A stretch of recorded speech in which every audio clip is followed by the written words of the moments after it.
Takže čaute, chcem vám ukázať tento osciloskop. Je to Tesla BM370 a je to starý osciloskop, ktorý mávali servisní technici, keď opravovali telky. A idem vám ho ukázať trošku. Takže tu máme predok, tu je hlavný vypínač a je to aj ako jas. Tu je zaostrenie.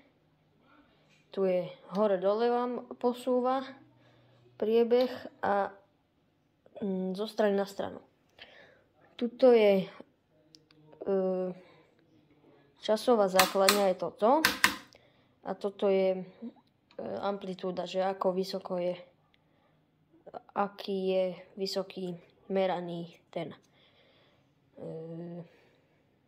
meraná sinusoida napríklad, a tuto je jemné, tento nefunguje, neviem prečo, kto vie, čo tam je, asi to budem musieť opraviť, ale tento jemný k časovej základne potenciometer funguje a inak všetko funguje, okrem tohto potenciometra. Takže vám idem ukázať, ako funguje. Ako to funguje. Tento káblik, tento banánik je pripojený tuto dozadu. A tam je generátor, ktorý vám dá priebeh. A tu je nejaký ďalší, ale používam tento, lebo tento nefunguje asi. A keď si tento banánik pripojím sem a zapnem, musíme počkať chvíľku, aby sa nám ukázal priebeh pekne. Musíme ho posunúť tak, trošku si ho posunieme a táto časť sa dá vybrať, to je iba sklíčko, kde máte tieto čiarky, aby ste vedeli pozrieť. A tento osciloskop je skôr na pozretie priebehu, ako vyzerá, než na pozretie frekvencie a takých, ale viete s týmto sklíčkom pozrieť amplitúdu, teda napätie a frekvenciu. Takže s týmto si ho vieme posúvať hore-dole a s týmto zo strany na stranu. Dáme si ho do stredu. Dobre, s týmto nastavujete amplitúdu.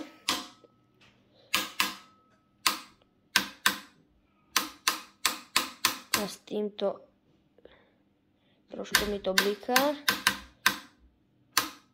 Tak.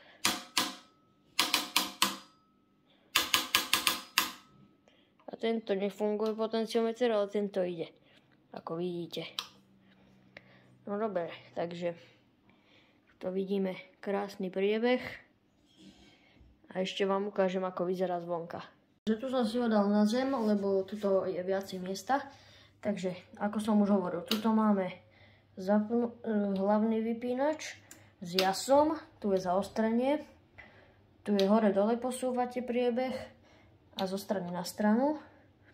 Toto je amplitúda, vypínač amplitúdy a jemné nastavenie, ktoré nefunguje. A tuto je prepínač časovej základne, čo je takto, a amplitúda je hore-dole a tento potenciometer ale funguje. Takže tu máme horizontálny vstup.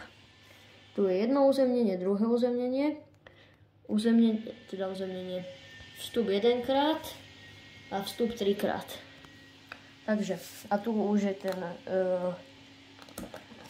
čo sa dá vybrať, to sklíčko ako keby plexisklové. A z vrchu je takto ručka pekná, že si môžete otáčať. A keď som ho otočil, tak vám ukážem zadok. Tu je hlavný konektor na napájanie, tu je poistka, neviem, neotvorím to s rukami. A tuto vidíme, že tu je prepínač napätia na 220 a 120. A keď ho posuniete o dve pozície, od 220, tak máte tajnú pozíciu 230, ktorá vám prepojí 210 V vynutia a 10 V vynutie do série. Takže tuto máte štítok. Môžete si pozastaviť video. A takto. Takže tu je tá ručka a tak. Takže toto bol môj osciloskop a ďakujem za pozretie videa.